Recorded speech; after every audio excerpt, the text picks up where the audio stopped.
the question of voter ID is not a question in most civilized countries. France, for example. You don't have an ID, you can't vote. I mean, because how do we know who you are? And we take elections seriously. Even in France, primitive, stinky France takes elections so much more seriously than we do. It's shameful to me as an American. And so, but we were told you can't do that because African Americans just don't have IDs. Really? Right. Is there evidence for that? So in my country, you can't do anything without a government ID. You can't cash a check. You can't have a bank account. You can't buy a pack of cigarettes. You can't check into a hotel. You can't get on an airplane. You can't get on a Greyhound bus. You can't do anything without a government-issued ID. Of course, you can't drive a car. And so some enterprising independent journalists went out and tried to get the numbers on this. And it turns out nobody doesn't have a government ID. If you don't have a government ID in the United States, that means you can have no contact with government. You get nothing from government. You don't exist in the eyes of the government without a government ID. So the adult population of Americans of any color who don't have government-issued IDs is like approximately 0. Okay? It's like someone in a nursing home.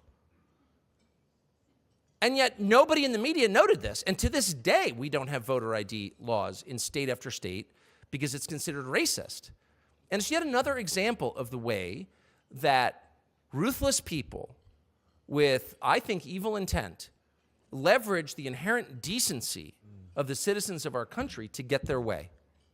If they said, we're just going to commit voter fraud, and if you don't like it, we're going to shoot you, the people of the United States would rise up as one and put them down. But instead they say, you're a bad ask questions, you're a racist. Well, no decent person wants to be a racist, including me.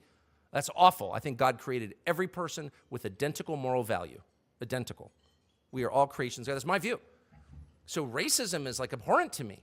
So I don't want to be called racist, and neither is anyone else in my sweet country, because Americans are really decent people.